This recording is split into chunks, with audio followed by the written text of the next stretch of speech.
1994 आज से 31 साल पहले एक बारात जा रही थी। बस में खुशी का माहौल था। दुल्हन भी दूल्हे का इंतजार कर रही थी। फिर अचानक सब भूत बन जाते हैं।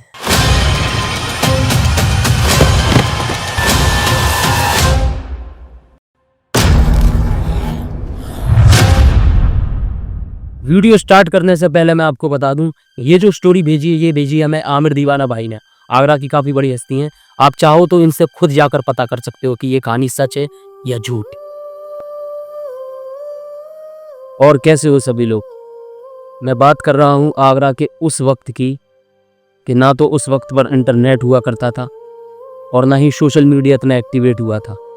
और शायद इंटरनेट की शुरुआत भी 15 अगस्त 1995 में हुई थी। अब बात करते हैं मेन स्टोरी की।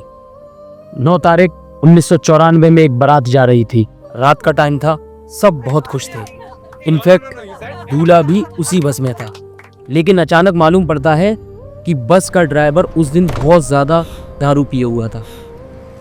ये बात लोगों को मालूम पड़ती है तो उससे जाकर कहते हैं कि भाई यार तुम नशे में गाड़ी चला रहे हो, थोड़ा आराम से चलाना, देख कर चलाना और थोड़ा कम पियो ये दारू। तो बस वाला बोलता है कि हाँ ठीक है मैं चला लूँगा, टेंशन मत लो। ये बात सुनकर बस ड्राइवर बस चलाने लगा। फिर से फैमिली वाले हंसी मजाक करने लगे और दूल्हा भी दुल्हन के ख्यालों में खो गया था। बस जा रही थी मथुरा से इटावा और जैसे ही बस आगरा पहुंचती है तभी उस बस का आगरा के मंडी समेती पीला खार नाले पर उसका एक्सीडेंट हो जाता है।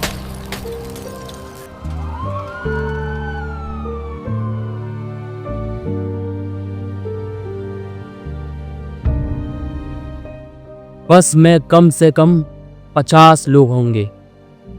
बूढ़ों से लेके औरतें, औरतों से लेके बच्चे, सब के सब उस बस एक्सीडेंट में खत्म हो गए। बचता है तो भाई सिर्फ एक 22 साल का लड़का।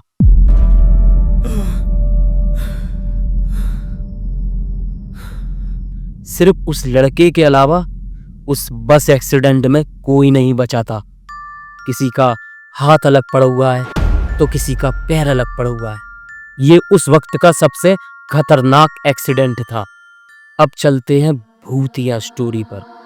बस एक्सीडेंट के कम से कम 3 महीने बाद लोग बताया करते थे कि उस रास्ते पर, उस रोड पर, वहां से लोगों की चिल्लाने की आवाजें आया करती है और कभी कभी तो कानों में बारात की शहनाई बजती है, बारात के ढोल लगानों की आवाज आती है। रात में ऐसा लगा करता था कि जैसे कोई रात में बारात जा रही है। और लोग ये भी बताया करते थे कि वहां आए दिन उसी वक्त जिस वक्त उस बस का एक्सीडेंट हुआ था, लोगों के एक्सीडेंट होने लगे थे। और कुछ लोगों को तो रात में ऐसी चीजें दिखाई देती थी कि लोग अपनी गाड़ियां छोड़कर वहां से भाग जाते थे। और कुछ लोग तो ये भी बताया करते थे कि रात के वक्त वहीं आत्माएं वहीं बारात वाले कपड़े पहनकर रोती हुई, चिल्लाती हुई भागती हैं। और इन सब चीजों के बाद उस पूरे इलाके में डर का माहौल बन गया।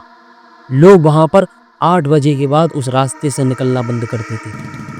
और फिर कुछ सालों बाद एक रवि नाम का लड़का उसी रास्ते से रात के वक्त इटावा से मथुरा जा रहा होता है। एंड तभी वो देखता है कि पूरी की पूरी बारात उसके रास्ते में खड़ी हुई है और वहीं पुरानी बस जिसका आज से 6 साल पहले एक्सीडेंट हुआ था, वहीं बस उस बारात के साथ खड़ी हुई है। वो ये देखता है कि यार रात में इतना वक्त हो रहा है, रात के 2-2:30 बज रहे हैं करीब, इस वक्त कौन सी बारात चढ़ती है। वो ये सब नॉर्मल समझ के अपनी गाड़ी का हॉर्न देने लगा और वो हॉर्न दिए जा रहा है लेकिन वो लोग उसके सामने से हटने को तैयार नहीं है। लेकिन थोड़ी देर बाद वो पूरी की पूरी बारात उस रवि को घूमकर रवि की तरफ देखती है। ये चीज देखकर रवि इतना डर जाता है, इतना डर जाता है कि वो पूरा पसीने से तरबतर हो जाता है।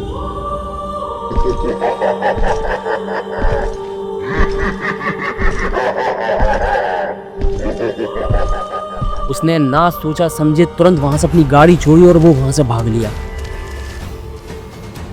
और भाई वो पूरे मरे हुए लोग उसकी तरफ भागने लगे और वो लोग घूमकर रवि के सामने आ खड़े होते हैं और उससे कहते हैं कि तू इतने सालों बाद यहाँ पर आया है, हम तेरा ही इंतजार कर रहे थे, अब तुझे भी मरना ही पड़ेगा। रवि ये वही लड़का था जो आज से करीब 6 साल पहले उस बस एक्सीडेंट में बच गया था। एंड कुछ सेकंड बाद उस मरे हुए लोगों में से उसकी फैमिली की आवाज आती है कि बेटा तुम भी हम में शामिल हो जाओ ना, हम कब से तुम्हारा इंतजार कर रहे थे, तुम भी हमारे लिए मर जाओ।